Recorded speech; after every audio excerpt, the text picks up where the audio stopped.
Di video kali ini kita akan melanjutkan pembahasan alur cerita komik Reruntuhan Suci part yang ke-11. Jadi buat kalian yang belum nonton part sebelumnya, langsung aja kita gas ke alur ceritanya.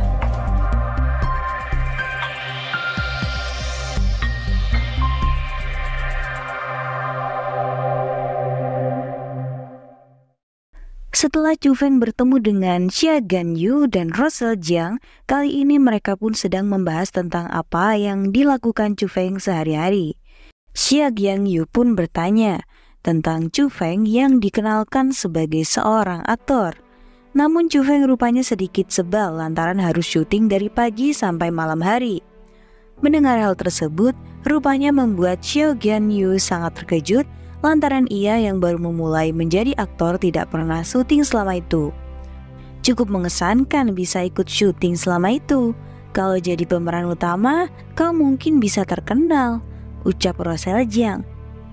Ah, tak akan terkenal meskipun aku pemeran utamanya, jawab Chu Feng. Meskipun perkataannya itu membuat Xia Ganyu terkesan, namun Chu Feng lebih fokus untuk merasakan keberadaan para monster jahat itu. Mendengar kalau Chu Feng adalah pemeran utama dalam sebuah film, Russell Jiang nampaknya masih belum percaya. Ia hanya menganggap jika Chu Feng sedang berusaha menyombongkan diri. Kau sangat beruntung, manfaatkan saja kesempatan itu buat menjalin hubungan dengan baik dengan sutradaramu. Mungkin nanti kita bisa main film bersama, ucap Xia Ganyu. Mendengar ucapan Xia Ganyu, Chu Feng malah berkata jika sang sutradara setiap hari selalu mengantarkan minum untuk dirinya. Xia Ganyu pun nampak sangat marah. Ia terlihat sudah tidak tahan mendengar ucapan Chu Feng. Russell Jiang pun membuka maskernya dan malah menuduh jika Chu Feng mendapatkan posisinya saat ini setelah menipu cewek polos seperti yang ia lakukan sekarang.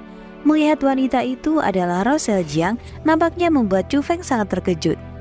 Hei, kau berlebihan sekali. Pesona seorang pria tidak didapatkan dari menyombongkan diri, ucap Russell Jiang. Melihat keberadaan Russell Jiang, Chu Feng pun tetap berusaha low profile agar penyamarannya tidak diketahui. Tak berselang lama, Guo Han dan Ye Qingru tiba-tiba datang mencari keberadaan Chu Feng. Alhasil, Chu Feng secara refleks mengambil masker Russell Jiang dan langsung memakainya. Lantaran jika sampai Guo Hao mengetahui apa yang sedang ia lakukan, si mulut jerawat itu pasti akan menyebarkan cerita ini kepada semua orang. Perbuatan Chu Feng rupanya membuat Russell Jiang sangat kesal. Sembari memeluk Russell Jiang, Chu Feng menyuruh wanita itu untuk tidak bersuara. Lihat di sana, mereka yang baru masuk itu adalah pemburu profesional. Jangan sampai mereka tahu, ucap Chu Feng. Namun Russell Jiang yang tidak percaya malah berteriak dan membuat Guo Han mengetahui keberadaannya. Alhasil semua pandangan para manusia dan Wild Beast pun tertuju pada mereka. Guo Han pun memuji Chu Feng lantaran ia telah berhasil memikat Russell Jiang. Di sisi lain, seekor Wild Beast di tingkat Sekel tiba-tiba berniat untuk mengajak Russell Jiang pergi bersamanya. Chu Feng pun berusaha menenangkan situasi agar penyamarannya tidak terbongkar.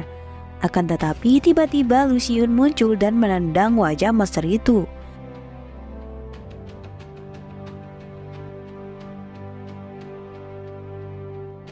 Melihat keributan tersebut, pemilik restoran malah menyuruh untuk memanggil para wartawan. Tentu saja para wartawan pun sangat senang lantaran mereka akan mendapatkan berita bagus untuk dibagikan. Jelaskan padaku apa yang kau sebut dengan perjalanan tugas, teriak Lu Xiyun kepada Chu Feng.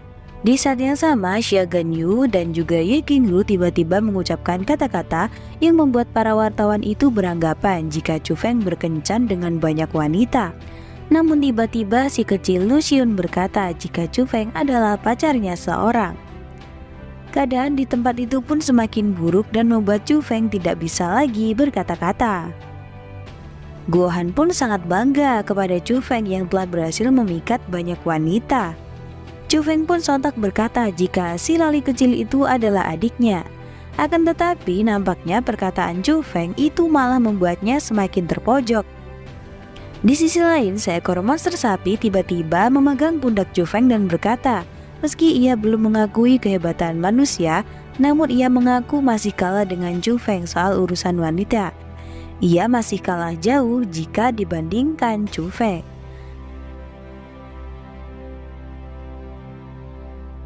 Karena sangat marah, Chu Feng pun langsung menghajar monster itu hingga menghancurkan pintu salah satu ruangan hotel, yang mana di tempat tersebut ada Huang Xiaoshan dan rekannya.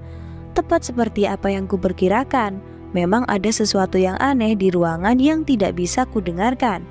Jelaskan konspirasi apa yang kalian rencanakan, ucap Chu Feng sembari memegang fotonya. Huang Xiaoshan pun nampak tersenyum sinis sembari berkata jika hari ini adalah hari keberuntungannya lantaran bisa bertemu dengan wajah-wajah familiar. Di sana Chu Feng pun mengajak Huang Xiaoshan agar dengan sukarela ikut bersama dengannya ke Fairyland Palace. Di sana Huang Xiaoshan malah tertawa sembari mengaku kepada semua orang dan para wartawan jika setelah perjanjian perdamaian itu ia telah membunuh lebih dari 100 orang. Mendengar hal tersebut, Guo Han pun berniat untuk segera menangkapnya. Namun tiba-tiba Huang Xiaoshan menunjukkan kemampuannya di depan semua orang. Rupanya monster itu adalah pengguna kekuatan manipulasi objek.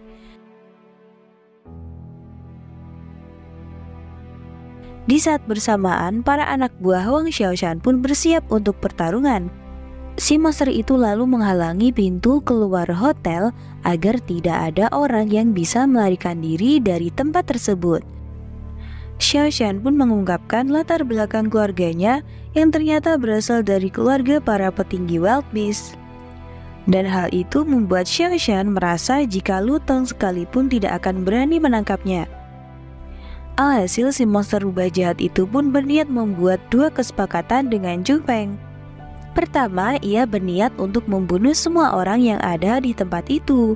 Dan yang kedua, Chu Feng harus mengakui di depan semua orang jika ia akan menjadi kaki tangannya dan juga mengatakan jika Lu Teng adalah pria tua yang munafik. Untuk membuat kesepakatan ini menjadi semakin menarik, Huang Xiaoshan juga berniat untuk menjadikan semua wanita yang ada di sana sebagai selirnya.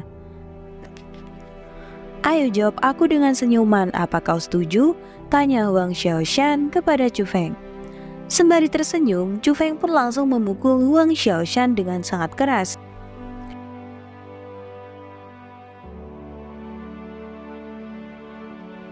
Semua orang yang melihatnya pun nampak terkejut dan tidak menyangka jika Chu Feng berani memukul cucu Best King.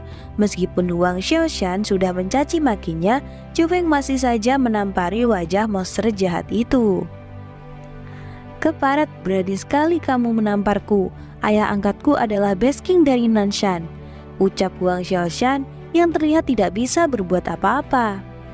Kendati demikian, Chu Feng masih tidak peduli dan berkata jika ia adalah anggota dari Fairyland Palace. Di saat yang sama, semua orang di internet terlihat mendukung apa yang dilakukan Chu Feng. Dunia luar sangat keras bro, buat apa aku juga harus kenal dengan semua anggota keluargamu? Aku hanya anggota kelas rendah. Tapi jika ada salah satu anggota keluargamu yang juga membunuh orang, katakan pada mereka untuk menyerah, atau mereka juga akan dalam masalah, ucap Chu Feng dengan muka coolnya. Ketika Chu Feng berniat untuk mengakhiri pertarungan itu, tiba-tiba Jenderal Wang yang bertugas untuk melindungi kota-kota besar yang ada di Koyushu menghubungi Chu Feng dan untuk melakukan apapun yang diperintahkan Huang Xiaoshan. Ia pun memerintahkan Chu Feng agar menyerahkan semua wanita yang ada di sana kecuali Rosal Jiang. Memangnya jumlah segitu bisa dibandingkan dengan seluruh warga Koyushu? Tinggal berikan saja wanita yang ia inginkan. Apa kau ingin menghilangkan kedamaian yang telah kita capai? Ucap si jenderal egois itu. Mendengar suara dari sang jenderal, Huang Xiaoshan pun tertawa dengan sangat keras. Ayo panggil para wanitamu, beri aku kenyamanan, ucapnya. Menyadari kalau dia adalah penegak hukum di kota Shuntian, Chu Feng pun akhirnya memilih untuk menuruti perkataan jenderal Wang. Namun tiba-tiba Chu Feng mengatakan kepada semua orang yang ada di ruangan itu bahwa mulai hari ini ia akan mengundurkan diri dari tim penegak hukum Fairyland Palace. Karena itu yang ia lakukan setelah ini adalah kehendaknya sendiri dan tidak ada hubungannya dengan pemerintah. Jadi jika para Beast King ingin balas dendam, mereka bisa menemuinya secara langsung. Alhasil Chu Feng pun langsung menghajar Huang Xiaoshan hingga menghancurkan lantai tempat itu.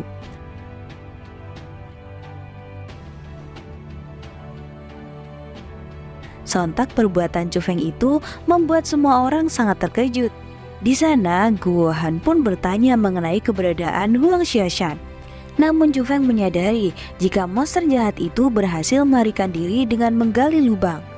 Huang Xiaoshan rupanya juga memanfaatkan kemampuannya dengan baik untuk mengurangi dampak serangan.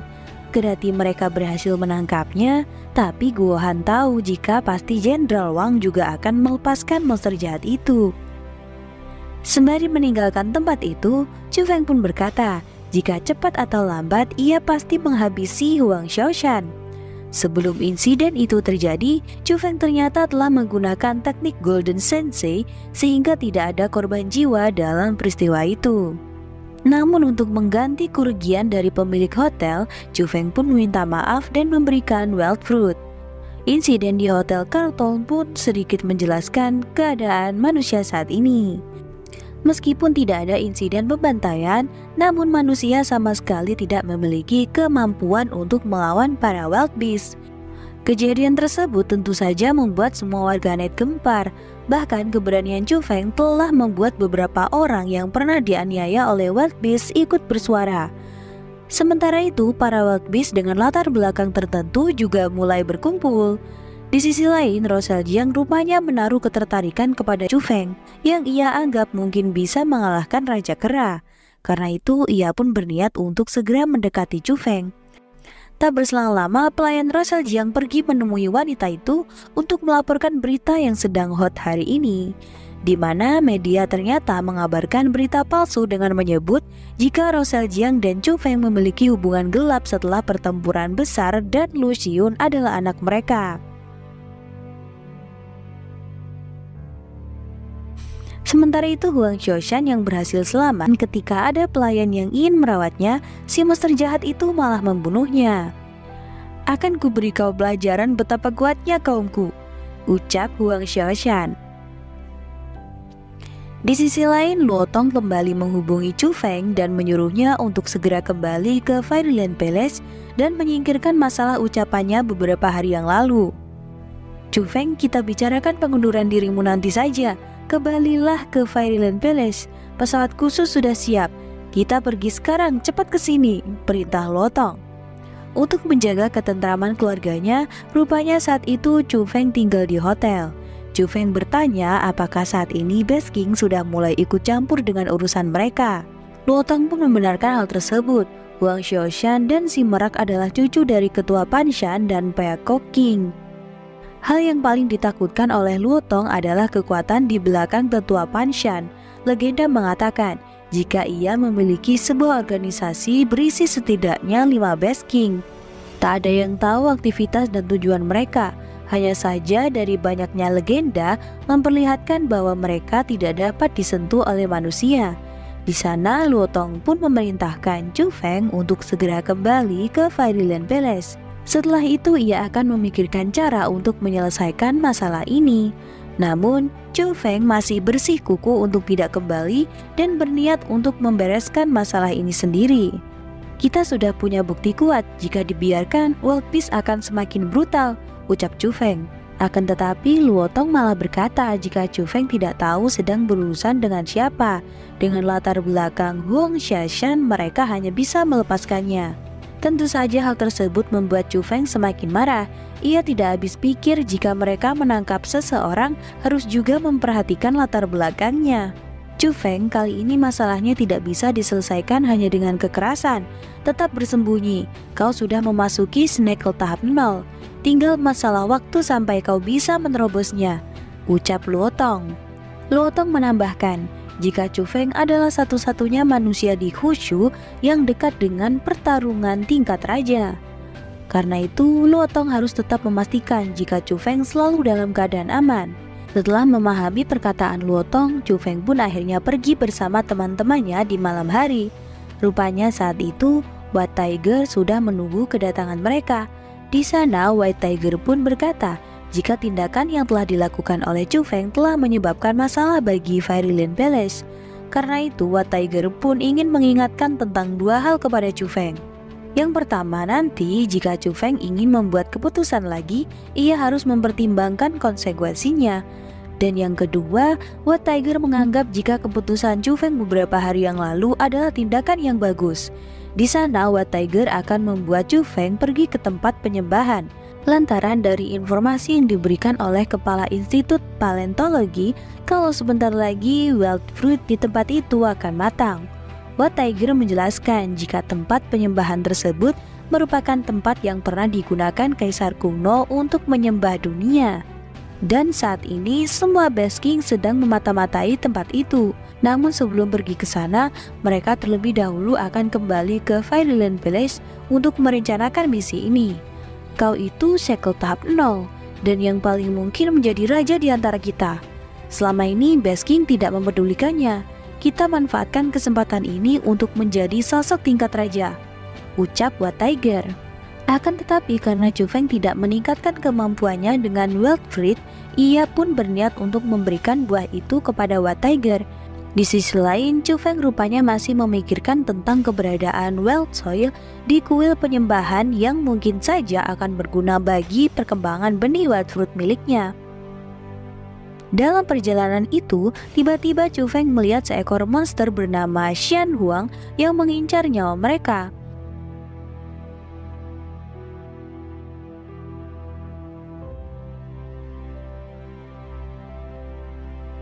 Alhasil, salah satu baling-baling pesawat mereka pun hancur dan membuat pesawat tidak dapat dikendalikan. Semua orang di dalam pesawat pun menjadi sangat panik. Chu Feng menyadari jika musuh yang mereka hadapi berada di tahap shackle. Dengan teknik pengendalian angin, White Tiger pun berusaha melakukan pendaratan darurat di tempat itu. Chu Feng pun menggunakan teknik God Sense-nya untuk menemukan keberadaan Xiao Hang.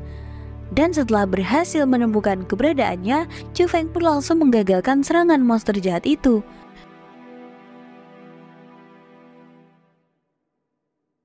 Chu Feng pun melarang semua temannya keluar untuk menolong lantaran monster itu lebih kuat dari Grey Wolf King. White Tiger, berapa lama waktu yang diperlukan untuk melakukan pendaratan darurat? Aku tidak mampu bertarung di atas pesawat, ucap Chu Feng.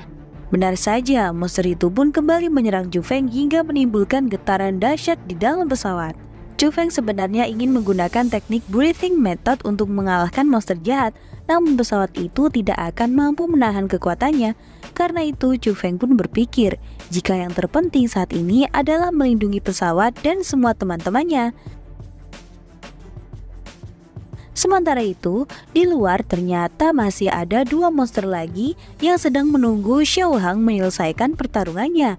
Karena sangat lama, salah satu monster bernama Huang Daxiang pun menghancurkan baling-baling yang tersisa. Alhasil, pesawat yang dinaiki Chu Feng dan teman-temannya pun sudah tidak dapat dikendalikan lagi.